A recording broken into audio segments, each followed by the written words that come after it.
Comenzamos con el primero de los textos listados, Filipenses capítulo 2, versículos del 5 al 9.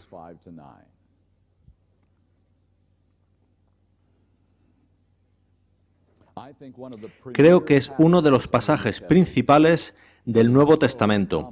Resulta muy compacto y completo acerca de Jesucristo nuestro Salvador. Si tuviera que seleccionar un versículo que dijera todo lo que quiero decir en este seminario de 3 días,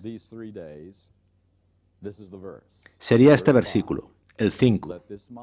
Haya pues en vosotros este sentir que hubo también en Cristo Jesús. ¿Cómo desearía comprender ese versículo en toda su profundidad? Tener la mente de Cristo.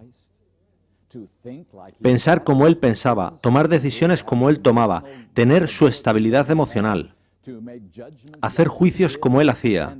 Y este texto afirma que yo puedo tener esa mente. Ese es el milagro de los milagros. Oremos por ese milagro, tener la mente que tuvo Cristo durante sus 33 años en esta tierra.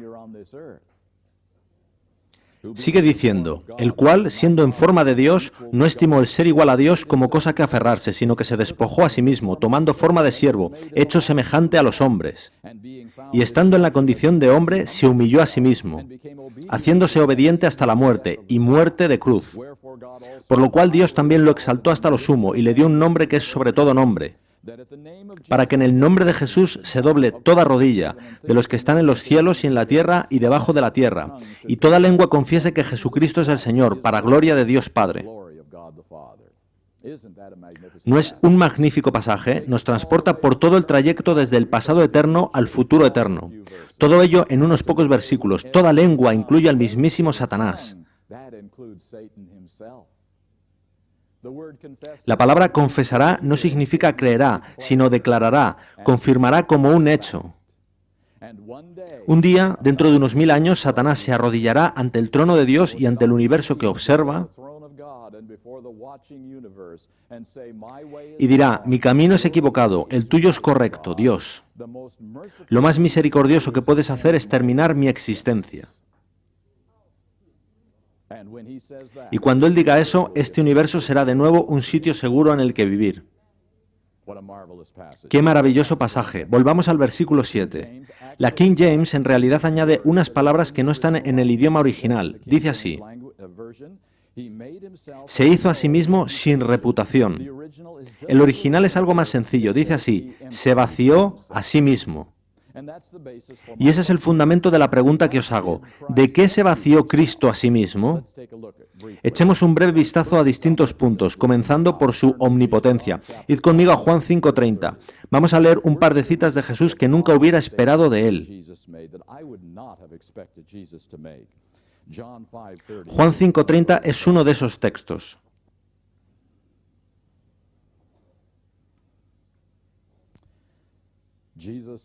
Dice Jesús, no puedo yo hacer nada de mí mismo. ¿Dice nada? Ahora, Jesús no comenzó su existencia como un bebé en Belén, ¿verdad? Él bajó del cielo como Yahweh, el gran creador. Cuando Yahweh habla en el Antiguo Testamento, ¿no suceden cosas? ¿O es todo lo contrario? Pero ahora Jesús, al venir a este mundo, dice, no puedo yo hacer nada de mí mismo. Y luego añade algo aún más extraño. Porque no busco mi voluntad, sino la voluntad del que me envió, la del Padre. Yo habría esperado que dijera, busco mi voluntad y la voluntad de mi Padre, pues ambas son la misma. ¿No es eso lo que podríais esperar? Pero Él no dice eso.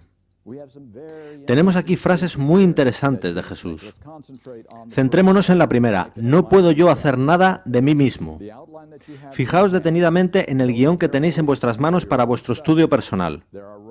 Hay números romanos y letras, 1, A, B, C, D y E. Si vais a las citas de Ellen White encontraréis idénticos números romanos y letras, 1, A, B, C, D y E. De modo que sepáis qué cita corresponde a cada parte del guión. Jesús y sus discípulos están en una barca en el mar de Galilea en medio de una tempestad. Dice el deseado de todas las gentes, pero él no confiaba en la posesión de la omnipotencia, no era en calidad del dueño de la tierra, del mar y del cielo como descansaba en paz. Había depuesto ese poder y aseveraba, no puedo yo de mí mismo hacer nada. Jesús confiaba en el poder del Padre, descansaba en la fe en el amor y cuidado de Dios. Y el poder de aquella palabra que calmó la tempestad era el poder de Dios. De modo que cuando Jesús dice, calla, enmudece, eso en realidad es una oración y el Padre responde a esa oración calmando las olas del mar de Galilea. Cuando Jesús dice, Lázaro, ven fuera, eso es una oración y el Padre responde a esa oración sacando a Lázaro del sepulcro. Así es como Jesús hacía sus poderosos milagros. Ahora, ¿por qué se despojó Jesús de su propio poder, tal y como leíamos? Fue porque Él vino a vivir como un ser humano. La gente conocía el poder de Dios, lo habían contemplado durante siglos. Tenían el registro escrito de lo que Yahweh había hecho, pero ahora necesitaban ver claramente lo que un ser humano, dependiendo de Dios, podía hacer. ¿Qué poder estaba disponible para todo ser humano? Por ello Jesús se despojó de su propio poder. Volvamos al guión de la primera página. El siguiente punto es memoria. ¿Sabéis lo que dice Lucas 2:52? Y Jesús crecía en sabiduría y en estatura. ¿Cómo podría el gran Dios crecer en sabiduría a menos que se hubiera despojado de ella? Volvamos al deseado de todas las gentes. Las mismas palabras que él había hablado a Israel por medio de Moisés le fueron enseñadas sobre las rodillas de su madre. Él adquirió saber como nosotros podemos adquirirlo. Pensad en esto un minuto. El niño Jesús preguntando a su madre por qué comienza el sábado cuando se pone el sol. ¿Y por qué termina cuando se pone el sol al día siguiente? Y su madre le contesta, porque Yahweh nos dijo que lo hiciéramos así. Jesús tuvo que aprender lo que él mismo había hecho con anterioridad. Perdió su memoria. En términos modernos, él era un amnésico total. Todo lo que él supo se había esfumado ahora. Fijaos en el siguiente texto. El que había hecho todas las cosas estudió las lecciones que su propia mano había escrito en la tierra, el mar y el cielo. Él diría, madre, ¿qué es eso en el cielo con todos esos colores tras una tormenta? Y ella diría, es un arco iris que Yahweh puso indicando que nunca más habría un diluvio universal. Jesús tuvo que aprender lo que él mismo había hecho, justo como lo hacemos nosotros. A los 12 años sus padres lo llevaron al templo por primera vez, como era costumbre por entonces. Y por primera vez en su vida, Jesús vio a un sacerdote sacrificar la vida de un animal inocente. La siguiente cita se refiere a ese momento. El misterio de su misión se estaba revelando al Salvador. ¿Habéis pensado en eso? ¿En cómo comprendió Jesús cuál era su misión? ¿Para qué fue enviado? Recordad que no tenía memoria del pasado. ¿Tenía alguna ayuda de los rabinos de Nazaret? No mucha. ¿Podía su propia madre decirle que en el futuro él moriría repudiado por las personas que vino a salvar? ¿Cómo comprendió Jesús para qué fue enviado? Bien, ¿de qué herramientas dispones tú para intentar comprender qué quiere Dios que hagas? Tienes las Escrituras, tienes el Espíritu Santo, por tanto, ¿disponía Jesús de esas herramientas? ¿No pensáis que ese día, mirando al Cordero siendo sacrificado, él recordó Isaías 53, donde se habla de un Cordero siendo llevado al matadero? Y que el Espíritu Santo impresionó esa mente de 12 años diciéndole, para eso te envié, no para ser un héroe conquistador, no para liderar a tu pueblo contra los romanos, sino para morir como un sacrificio por los pecados de toda la humanidad. Ved que Jesús no conocía su misión cuando tenía 10 años. Sabía que era una misión especial, pero no sabía completamente cuál era. Tampoco la conocía a los 11 años y medio. Pero justo en ese momento en el que contempló a ese cordero siendo sacrificado, el Espíritu Santo vino a esa mente de 12 años. ¿Y sabéis qué dijo poco después a sus propios padres? Les dijo, ¿no sabíais que en los negocios de mi padre me es necesario estar? Y no se refería a una carpintería. Y durante los siguientes 18 años de silencio, amigos míos, Jesús estuvo preparándose para ese ministerio, para esa misión que Dios le había encomendado. ¿No es asombroso? 18 años de preparación para 3 años y medio de ministerio. Jesús estuvo revisando qué había de suceder en su propio carácter, en su propia vida, para ser el Salvador de los pecados del mundo entero. Por tanto, ¿cómo comprende Jesús esta misión? Por fe. ¿Cómo aborda Jesús sus actividades diarias, esas que leemos en los Evangelios? Por fe, no por conocimiento ni por memoria, sino solo por pura fe en lo que Dios decidió revelarle.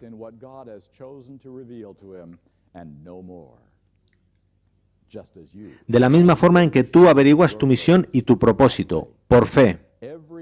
Cada hecho de la vida de Jesús es un acto de fe, de confianza, no de conocimiento ni de especial sabiduría. Veamos ahora su presciencia, en la sección C de la primera página del guión. Id conmigo a Marcos 13:32. Se trata de otra cita de Jesús complicada de asimilar.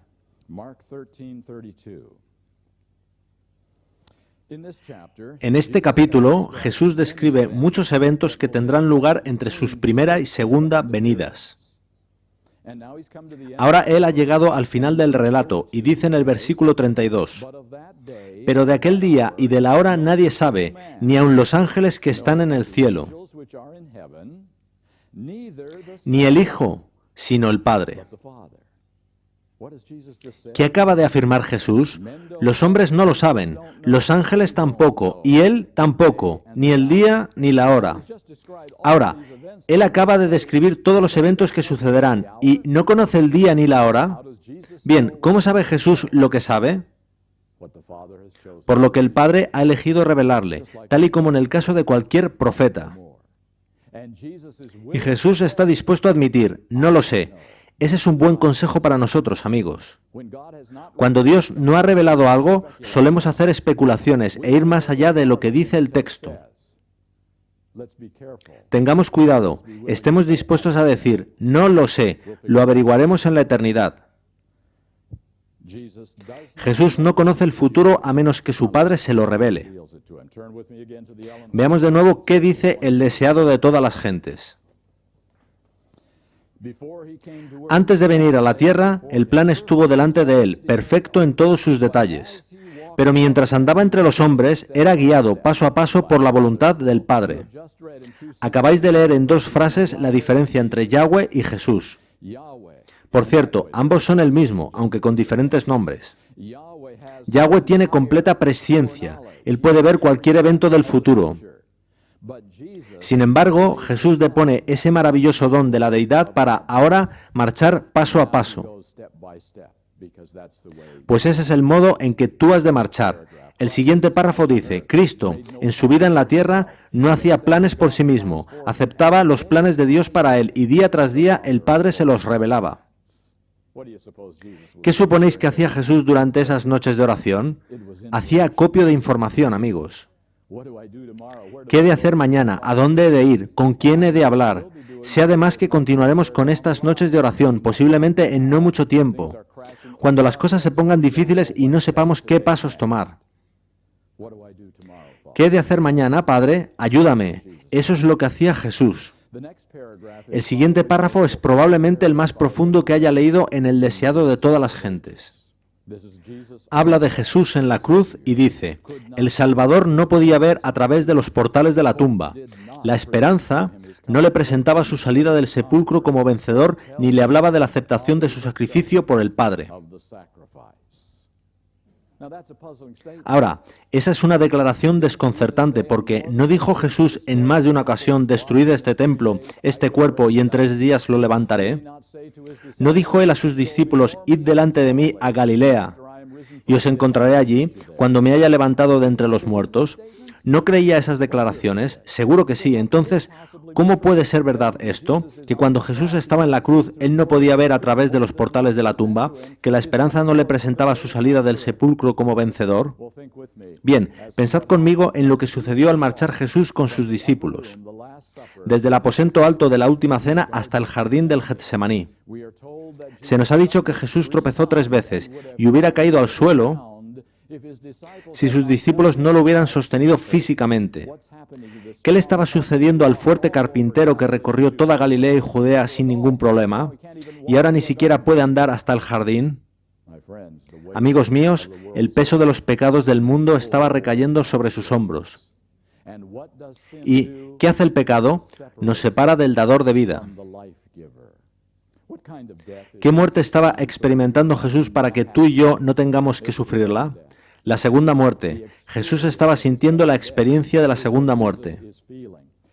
Y lo principal de la segunda muerte no es el fuego. Eso es solo el modo de destrucción final. La segunda muerte conlleva desesperación total, falta total de esperanza, separación total del dador de vida, con nadie para ayudarnos, sin segunda oportunidad. Nada que pueda hacerse salvo darse cuenta de que tiré por la borda la eternidad por elección propia. Eso es la segunda muerte, y Jesús se está adentrando al vacío de estar sin Dios, sin ayuda y sin esperanza. Esa es la muerte que Él sufre por nosotros. Desde luego, no sé todo lo que Jesús pensaba en la cruz. Pero tuvo que ser algo como esto: Padre, estoy aquí porque tú me enviaste. Yo no hubiera venido por mí mismo, pero ahora no sé dónde estás. No puedo sentir tu presencia. Mis oraciones se estrellan contra un muro. No sé qué hago aquí excepto tu voluntad. Ni siquiera pienso que pueda ver de nuevo tu rostro. Estoy tan lleno de pecado, de culpa y de vergüenza. Padre, si, tal y como me dijiste en el pasado, es tu voluntad el levantarme de la muerte, yo alabaré tu nombre. Pero si es tu voluntad que yo deje de existir, y si tu nombre es así glorificado, y si así puedes triunfar en el gran conflicto, sea hecha tu voluntad. ¿Recordáis la oración de Jesús justo antes del Getsemaní? Padre mío, si es posible, pase de mí esta copa, pero no se haga mi voluntad, sino la tuya. Jesús estaba dispuesto a dejar de existir si con ello se vindicaba el nombre de su Padre. Hay un canto en el libro de Apocalipsis que va a aprender el pueblo del tiempo final. ¿Cómo se llama? El cántico de Moisés y del Cordero. ¿Recordáis lo que sucedió con Moisés? Dios dijo: hoy voy a probar a Moisés. Voy a decirle que eliminaré a todos esos rebeldes y que comenzaré todo de nuevo a partir de él, a ver qué piensa. Y entonces Moisés discutió con Dios. A veces Dios quiere que discutamos un poquito con él. Y Moisés le dijo a Dios: no puedes hacer eso deshonrará tu nombre. Los otros pueblos se burlarán de un Dios que ni siquiera es capaz de cuidar a su propio pueblo. Si eso sucede, dijo Moisés, borra mi nombre del libro de la vida. Para Moisés, la vida, e incluso la vida eterna, no tenía valor si el nombre de su padre era desacreditado. Todo lo que a Moisés le importaba era la victoria, la credibilidad y el buen nombre de su padre. Y era igual en el caso de Jesús. ¿Sabéis? Creo que confundimos cuál es nuestra pregunta clave hoy en día. Suele creerse que la pregunta clave para cualquier adventista del séptimo día es: ¿tengo hoy la seguridad de mi salvación? Esa es una buena pregunta. Creo que necesitamos tener esa seguridad. Pero, ¿era esa la pregunta de Moisés? ¿Era esa la pregunta de Jesucristo? ¿Se interesaron ellos por la seguridad de su vida eterna? Para nada era esa su pregunta. Su pregunta era diferente. Era: ¿qué estoy haciendo para vindicar el nombre de mi Padre? ¿Le trae honor lo que pienso? ¿Le ayuda a derrotar a Satanás lo que hago?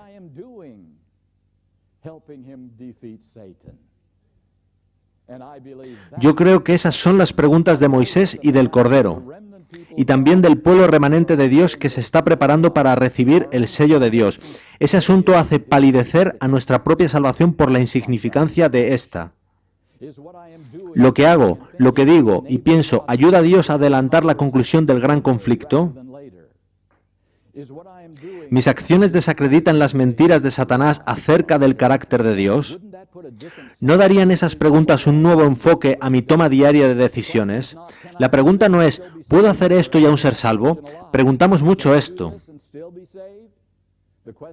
La pregunta es: ¿puedo hacer esto y honrar a mi Padre? ¿Puedo hacerlo y traer gloria a su nombre? Creo que eso me saca de preguntar sobre mí para preguntar sobre Dios. Ahí debe estar nuestro foco. Eso cambiaría cada decisión que tomamos si focalizamos en el honor de Dios, como hizo Jesús. Como dije, creo que ese es uno de los pasajes más profundos que jamás escribió Ellen White. Y es verdad, la esperanza no le presentaba su salida del sepulcro como vencedor, pero Jesús estaba en la lucha entre la esperanza y la fe. La fe es creer cuando no hay esperanza, en tanto que la esperanza es una emoción. Y a veces no hay esperanza. La esperanza va a ser muy débil para el remanente final, para los que pasen por la angustia de Jacob, pero la fe deberá eclipsar a la esperanza. Confiarán en Dios independientemente de cómo marchen las cosas. Muy bien, volvamos al guión. ¿Por qué he empleado este tiempo hablando sobre las cosas de las que se vació Jesús? La razón, amigos, es que la mayoría del mundo cristiano adora a un Cristo que nunca existió. Es un Cristo sobre el papel, inventado, que los teólogos han construido durante siglos. Preguntad a cualquier cristiano por la calle, ¿cómo hacía Jesús sus poderosas obras? ¿Cómo resucitó a Lázaro? Y su respuesta será, porque Él era Dios, Dios hace esas cosas. Preguntad al mismo cristiano cómo pudo Jesús vivir 33 años sin pecar una sola vez. ¿Qué creéis que responderá? Porque era Dios. Santiago 1 dice que Dios no puede ser tentado por el mal. Jesús es Dios, por lo tanto, no podría ser tentado. La mayoría de los cristianos creen que Jesús no podía pecar. Él no pecó, pero podía pecar. Eso cambia toda la encarnación, la idea de Jesús. La mayoría de los cristianos no creen que Jesús se despojase de su omnipotencia, su memoria y su omnisciencia. Creen que las utilizó durante toda su vida. De ese modo no habría riesgo alguno, pues no se puede fallar si se tiene presciencia. Es con un conocimiento finito como hay riesgo. Por tanto, en la mente de la mayoría de cristianos el asunto está claro. Por supuesto Jesús tendrá la victoria, por supuesto derrotará a Satanás, por supuesto resucitará. No hay ninguna necesidad de sudar gotas de sangre en el jardín. ¿Veis lo que cambia la foto? Por tanto, afirmo que es necesario tener claro los riesgos en los que incurrió Jesús al venir a este mundo. Y hay otro asunto. Cuando hablas con alguien muy santo o que al menos parece santo, ¿te sientes a veces algo incómodo en su presencia por el riesgo de poder decir algo realmente tonto? ¿De modo que te comportas con mucha cautela? Jesús es santo. ¿Cómo puedo decirle a Él todo esto que tengo en mi cabeza? Bien, los cristianos tuvieron ese problema desde el principio, pero encontraron una solución. Tendrían a alguien que hablase a Jesús por ellos, por si ellos no lo hacían bien. Así que encontraron quien hiciese esto. ¿Sabéis de quién se trataba, verdad? Su madre, por supuesto, pues ella les comprendería mejor y hablaría con Jesús por ellos. Funcionó por un tiempo, hasta que comenzó a elevarse ese pilar en que fue colocada María. De repente, ella no fue concebida normalmente, sino con una naturaleza de 4000 años atrás. A su muerte, ella fue llevada en cuerpo al cielo. Y hoy está sentada a la derecha de Jesucristo como mediadora de los beneficios de su salvación. ¿Cómo no hablamos más a María? Pero aparecieron nuevas soluciones a lo largo de los siglos, ¿verdad? Aparecieron los santos. ¿Por qué los santos? Sencillo. Un santo comenzó aquí, en el lodo, con nosotros. Mismo lodo, mismos problemas, misma naturaleza, mismos asuntos, y ellos llegaron a vivir vidas santas. ¿Os habéis dado cuenta de que hay un santo para prácticamente cada profesión? Así que ahora puedo hablar al santo que conoce por lo que estoy pasando, pues ese santo puede entenderme, puedo hablarle abiertamente. Y el santo puede tomar mi desordenada oración, arreglarla y enviársela a María. Y entonces María puede arreglarla aún más para enviársela a Jesús. Y Jesús se la entregará al Padre, y si tengo suerte, obtendré respuesta. ¿Hay algo en todo eso que no encaja con las Escrituras? ¿Qué dice la Biblia sobre cuántas personas necesitamos entre nosotros y el Padre? ¿Por qué solo una? Bien, es sencillo, porque Él, Jesucristo, comenzó en el mismo lodo que nosotros. Él enfrentó las mismas limitaciones que nosotros. Él sabe lo que hay en nuestras mentes, porque fue tentado en todos los puntos como lo somos nosotros. Él conoce la lucha por la que pasamos, conoce lo atractiva que es la tentación. Así que nosotros podemos contarle todo, porque Él lo entiende. Ese es el aspecto clave. La mayoría de cristianos desconocen que Jesús les comprende, por eso inventaron otros mediadores. Nosotros entendemos que Jesús nos conoce, nos comprende y empatiza con nosotros. Por tanto, ahora he de compartir algo con vosotros. Las principales buenas nuevas que hemos de contar a la gente no son acerca del sábado. Tampoco son acerca de la segunda venida de Cristo. Las principales buenas nuevas que tenemos son una sencilla pregunta. ¿Conoces a mi amigo Jesús? La mayoría de los cristianos no conocen a tu amigo Jesús. Ellos conocen a un Cristo sobre el papel, a un Cristo inventado, pero no conocen a tu amigo. No escondáis ese conocimiento, amigos míos, no os lo guardéis para vosotros. Vosotros conocéis a un Cristo del que difícilmente hayan pensado jamás otros cristianos. Tú puedes decirle a tu amigo, ¿estás desanimado? ¿Van mal las cosas sin que tengas culpa? Veamos qué hizo Jesús en justamente esa misma situación. Pidámosle ayuda ahora mismo. Él conoce exactamente lo que pasa por tu mente. Él sabe cómo te asaltarán las dudas.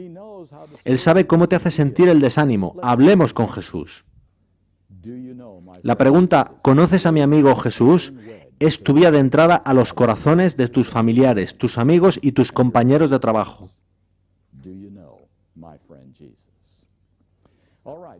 Muy bien, vayamos a la parte 2 del guión. ¿Qué naturaleza tomó Cristo? Comenté ayer que tomó naturaleza humana caída, y decir eso me causa tremendos problemas. Quiero compartir brevemente con vosotros por qué creo eso. Id conmigo a Romanos 8:3 y leamos.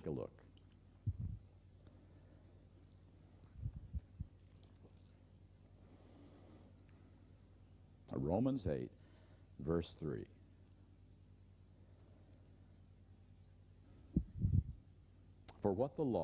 Porque lo que era imposible para la ley, por cuanto era débil por la carne, Dios, enviando a su Hijo, en semejanza de carne de pecado y a causa del pecado, condenó al pecado en la carne. ¿Qué palabra aparece 3 veces en ese único versículo? Carne. Cuando los traductores de la King James tradujeron la palabra griega original por el término carne, ellos querían decir algo diferente de lo que hoy entendemos por la palabra carne. De hecho, cuando nuestros pioneros adventistas, James White, Jones, Waggoner y otros, usaban la palabra carne, ellos querían decir algo diferente de lo que hoy entendemos por carne. El término ha cambiado de significado en los últimos 100 años. Hoy en día, cuando oímos el término carne, enseguida pensamos en carne comestible, o bien en la carne que rodea nuestros huesos. Pero ese no es el significado en la lengua original, ni su significado cuando los traductores de la King James usaron este término. Luego os daré la versión corta, pero primero os daré la versión larga del significado original de la palabra. Y es consistente en todo el Nuevo Testamento. La palabra carne significa todo lo relativo, mental y físicamente, a la humanidad caída. Como resultado del pecado de Adán, el mal cuyo origen es el pecado de Adán. Engloba todo lo derivado de la naturaleza caída, nuestras emociones, nuestro juicio, nuestra voluntad.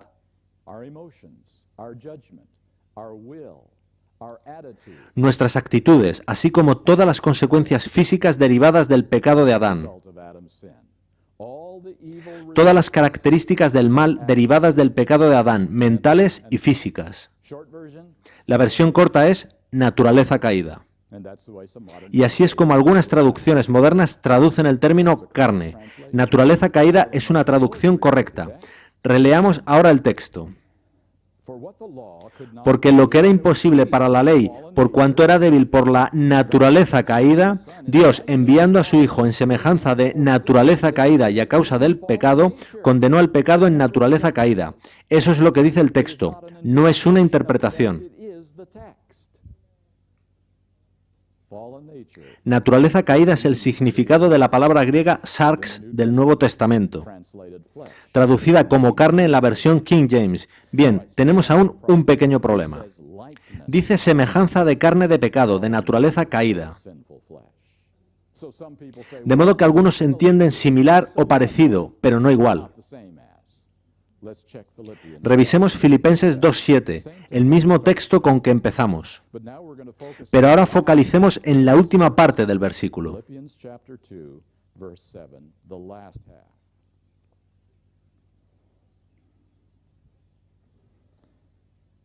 He took upon him Tomando forma de siervo, hecho semejante a los hombres. of men. Same word in Greek. Es la misma palabra tanto en griego como en inglés, semejante. Os hago entonces una pregunta. Jesus came Cuando Jesús vino a ser un ser humano, ¿Él era en cierto modo como un ser humano? ¿Similar a un ser humano, pero no realmente un ser humano? or was he fully a human? ¿O era totalmente un ser humano? Now, if you were Si estuviéramos en el siglo I, podríamos tener problemas con esto. Había un grupo de cristianos llamados docetistas que decían que Jesús no podía tener un cuerpo porque eso le convertiría en pecador, de manera que afirmaban que Jesús existió solo en forma espiritual, durante todo el tiempo de su encarnación, siendo su cuerpo aparente, no real. it was the greatest. Era la mayor ilusión jamás mostrada por Dios, pero ¿es eso lo que acabábamos de leer? But is that what we just read right here? Now, how do we know for sure? ¿Cómo podemos asegurarnos de que no es así? Retrocedamos al versículo 6. Dice allí, It says, being in the form el cual, siendo en forma de Dios, ¿qué pensáis? ¿Significa eso ser únicamente como Dios en cierto modo, teniendo en cuenta el resto de lo que sabéis sobre Jesucristo? Él era Dios. La Biblia es muy clara sobre eso, de forma que siendo en la forma de Dios significa ser verdaderamente Dios. En el versículo 7 dice, tomando forma de siervo, así que de nuevo quiere decir que lo era realmente. lies there, and he was made in the Hecho semejante a los hombres, que significa claramente un ser humano real. human being. But let's back up now. Corroboremos sobre forma de siervo. Once again, Una vez más, la King James no hace plena justicia a la palabra original en griego. original word in Greek. Can you help me? ¿Sabéis qué significa realmente la palabra siervo? Significa esclavo. Does a slave have ¿Un esclavo tiene derechos o privilegios? ¿O bien está totalmente bajo el control de otro? control of another? So now let me ask you a question. Así que ahora os hago una pregunta. ¿Creó Dios a Adán en forma de esclavo? In a slave form. The image of God. La imagen de Dios no es una forma de esclavo, ¿verdad?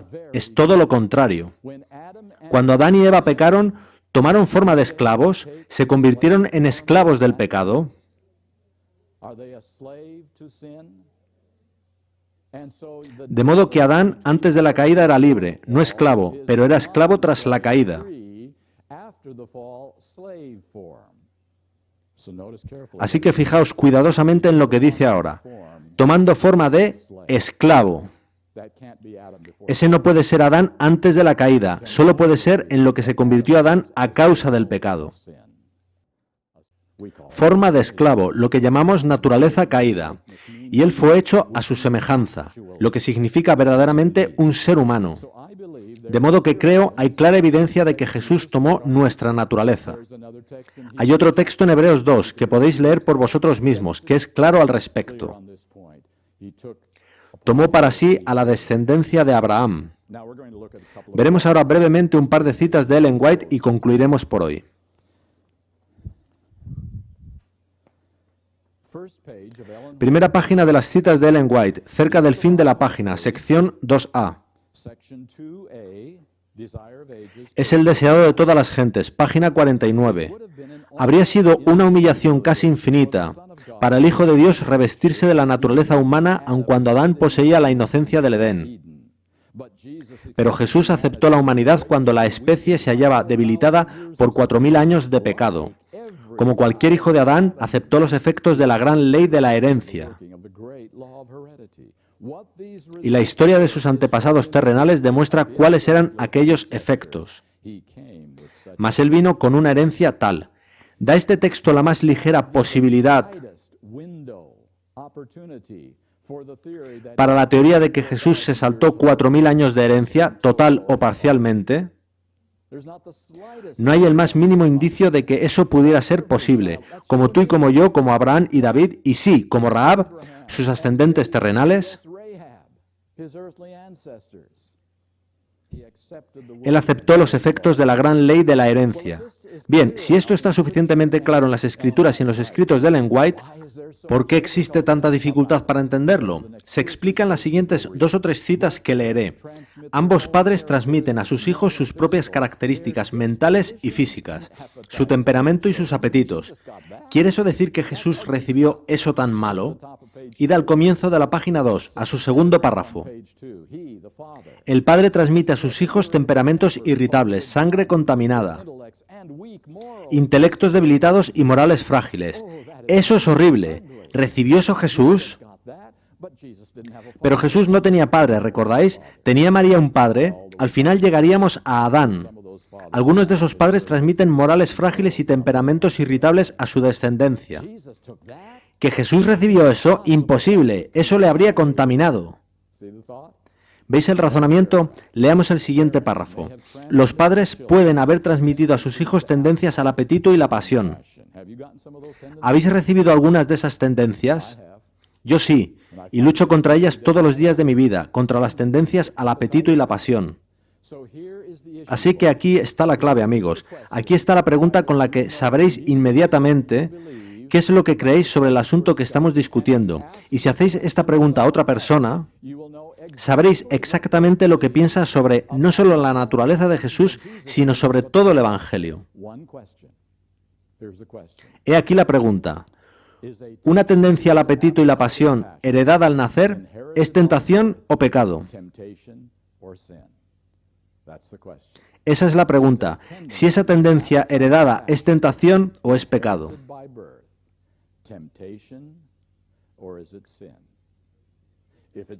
Si es pecado, Jesús no pudo tener nuestra naturaleza y no podía ser tentado como nosotros. El Evangelio se limita a la justificación y la perfección ha de esperar hasta la segunda venida. Si es tentación, Jesús pudo tomar nuestra naturaleza y podía ser tentado en todo lo que lo somos nosotros. El Evangelio es justificación y santificación. Y la perfección es un don de la gracia de Dios previo a su venida. Esa sola pregunta y sabrás lo que alguien o tú mismo pensáis sobre ese asunto. ¿Una tendencia al apetito y la pasión heredada al nacer es tentación o es pecado? Muy bien, vamos a concluir con un par de citas más. Dejaré que leáis vosotros el resto de la página 2. Id conmigo a la página 3. En el segundo párrafo de la página 3 tenemos, en los lugares celestiales, página 155, su última frase.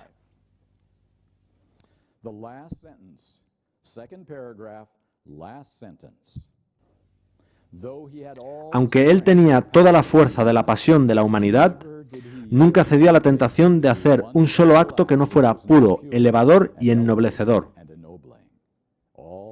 Él tenía toda la fuerza de la pasión. Último párrafo de la página 3, el deseado de todas las gentes, páginas 122 y 123. En nuestra propia fortaleza nos es imposible negarnos a los clamores de nuestra naturaleza caída. ¿Estáis de acuerdo con esa frase? Por su medio, Satanás nos presentará. ¿Qué dice a continuación? ¿Qué diría la mayoría del cristianismo? Diría pecado, pero dice tentación. Cristo sabía que el enemigo se acercaría a todo ser humano para aprovecharse de las debilidades hereditarias. Así que ved las tres cosas que son iguales entre sí. Los clamores de una naturaleza caída es igual a tentación y es igual a debilidades hereditarias. Pero ninguna de ellas es igual a pecado. Y la siguiente frase dice, y recorriendo el terreno que el hombre debe recorrer, nuestro Señor ha preparado el camino para que venzamos. Ahí tenéis la encarnación en una frase, recorriendo el terreno. ¿Clamores de una naturaleza caída? Sí. ¿Tentación? Sí. ¿Debilidades hereditarias? Sí. Así es como Él nos mostró cómo enfrentarnos a los clamores de nuestra naturaleza caída. Y eso es el corazón y el alma del Evangelio, el cual trata de aniquilar Satanás, haciendo a Cristo tan diferente de nosotros que no se pueda esperar de nosotros vivir como Él. Amigos míos, hay intenciones ocultas operando en esto, bajo la mesa, bajo la superficie, incluso dentro de nuestra amada Iglesia Adventista del Séptimo Día. Finalizaré esta parte con una cita que no está en vuestro guión, pero que me ha impresionado. La voluntad humana de Cristo no le habría dirigido al desierto para ayunar y ser tentado por el diablo. ¿Quién le envió al desierto? Fue el Espíritu Santo quien le dijo, ve al desierto, ayuna durante 40 días y entonces ve a enfrentarte con Satanás. La voluntad humana de Cristo no le habría dirigido ahí. No le habría enviado a padecer humillación, desdén, reproche, sufrimiento y muerte. Su naturaleza humana rehuía todas estas cosas tan decididamente como lo hacen las nuestras. Jesús, en su propia voluntad humana, habría dicho: mejor me vuelvo a Nazaret, necesito un poco más de tiempo de preparación. Lo que impulsó a Cristo a actuar fue la voluntad de su Padre Celestial.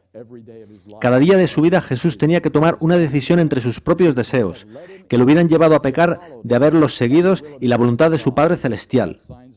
La cita es de Sign of the Times del 29 de octubre de 1894. Comenzamos a entender ese texto que dice: no vine a hacer mi voluntad sino la voluntad de mi Padre Celestial. Jesús no podía seguir su propia voluntad más de lo que tú puedes seguir la tuya, porque tu voluntad siempre te llevará al pecado, está corrompida, es parte de una naturaleza malvada. Y tú no puedes confiar en tu voluntad, tu juicio ni en tu sentido común. Tú no tienes ningún sentido común debido al pecado de Adán. Y Jesús tuvo que vivir como nosotros hemos de vivir. La sección 2b es sobre un área problemática. Si os fijáis, dice: sin propensiones pecaminosas. Y esa es una palabra que ha creado problemas en el adventismo en los últimos 20 o 30 años. La palabra propensión no está en las Escrituras, sino en el espíritu de profecía. Ellen White la usa varias veces en sus escritos. Y si la buscáis en el diccionario, veréis que dice inclinación o tendencia a algo. Pero sabéis que los diccionarios no son totalmente fiables, pues ellos dan todos los posibles significados de una palabra, no su significado cuando es usada en un contexto dado. Así que voy a llevaros a la cita que ha causado la mayoría de problemas en el adventismo. Está en el segundo párrafo de la página 4. Simplemente dice: The second paragraph on page 4.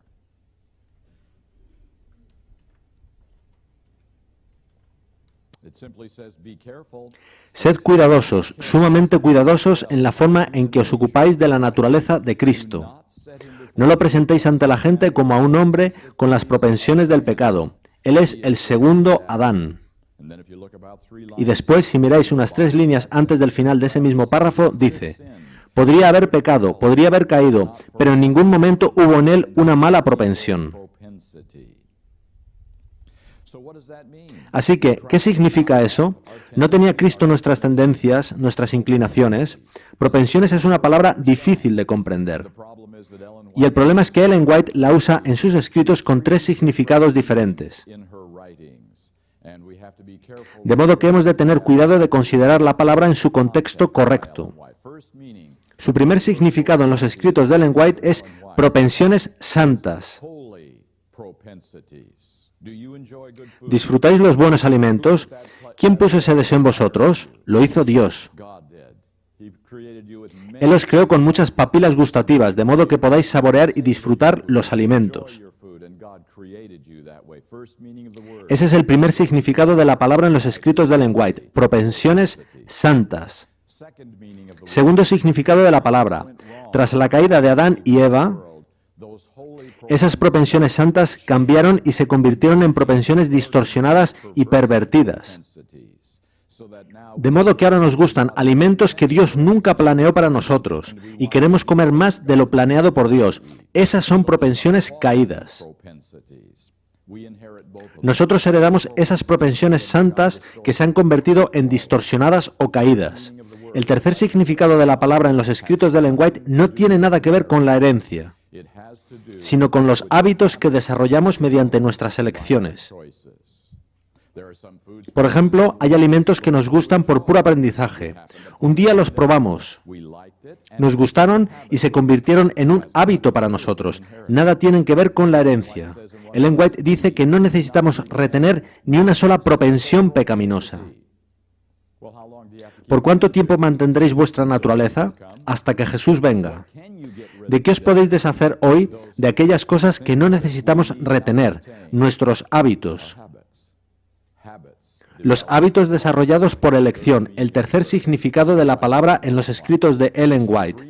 Así que tenemos tres significados de propensiones. Tenemos propensiones santas, pero obviamente no puede estar refiriéndose a esas, pues está hablando de propensiones al mal. Pueden ser, por tanto, propensiones caídas o propensiones elegidas. En otro lugar, Ellen White las distingue como propensiones naturales o adquiridas. Adquiridas por nuestras decisiones y elecciones. Yo creo que Ellen White en este párrafo se refiere a esa tercera categoría. Leámoslo ahora de nuevo. Sed cuidadosos, sumamente cuidadosos en la forma en que os ocupáis de la naturaleza de Cristo. No lo presentéis ante la gente como a un hombre con los hábitos del pecado. Y a 3 líneas del final dice, podría haber pecado, podría haber caído, pero en ningún momento hubo en él un mal hábito. Yo creo que a eso se refiere Ellen White, a propensiones elegidas. Si no es así, se contradice consigo misma en las otras citas que hemos leído y que tenéis en este guión. Pues continuamente ella repite que Jesús no se saltó las leyes de la herencia, sino que tomó sobre sí todas las pasiones de nuestra naturaleza, los clamores de una naturaleza caída.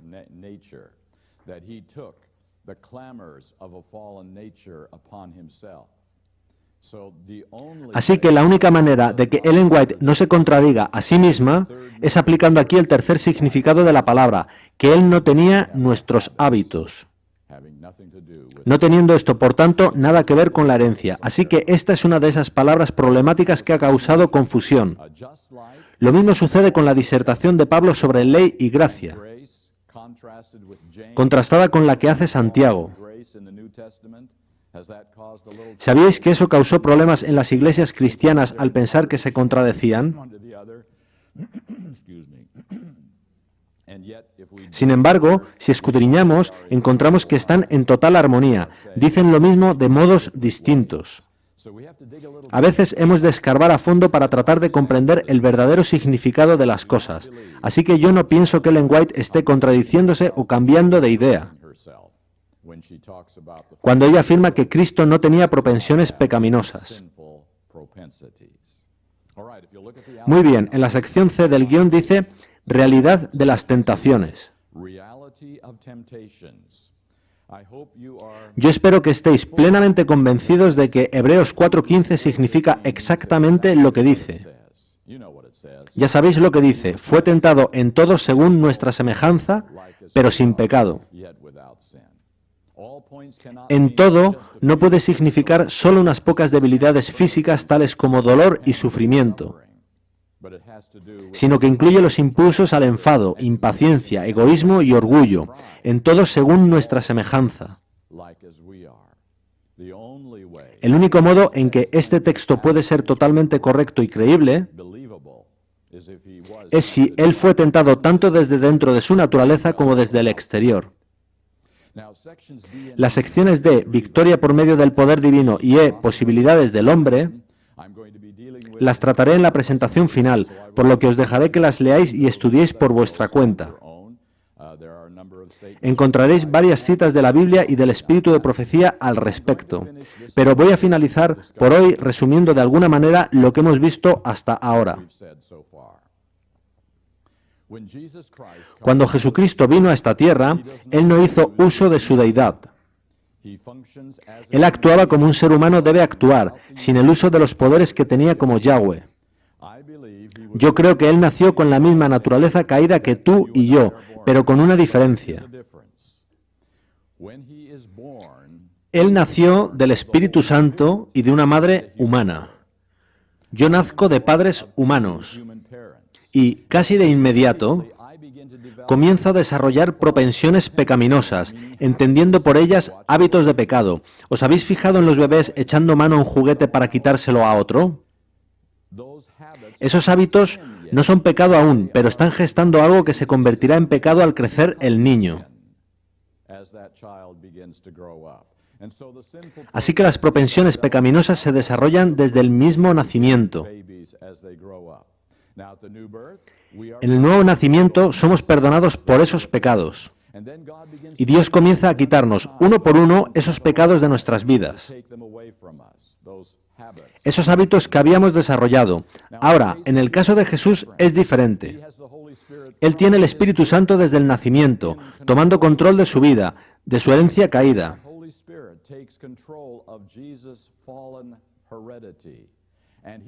De modo que no desarrolla los mismos hábitos pecaminosos que nosotros.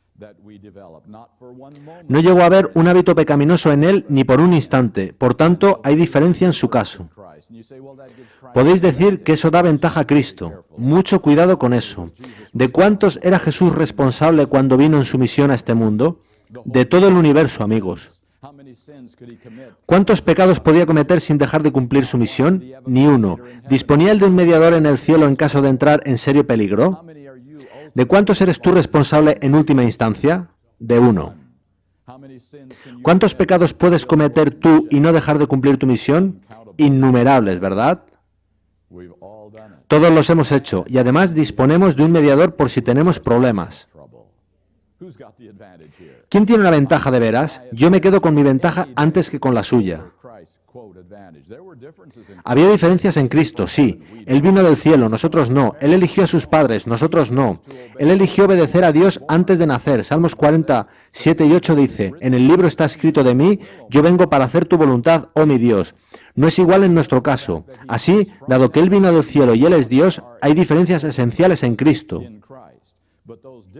Pero esas diferencias no le dan una ventaja, porque en el nuevo nacimiento nosotros podemos tener todas esas ventajas que Él tenía desde el nacimiento, todas ellas. A partir de ese momento y cuando el Espíritu Santo está al control de nuestra vida, será exactamente igual al Espíritu Santo estando al control de la vida de Jesús. Así que en eso veo la única diferencia en la vida de Jesús. Él tenía el Espíritu Santo desde el nacimiento. Mientras que nosotros tenemos que esperar hasta la experiencia del nuevo nacimiento para tener ese control del Espíritu Santo y tener entonces una experiencia idéntica a la suya. Voy a llevaros a una última cita de Ellen White. Está en la página 5.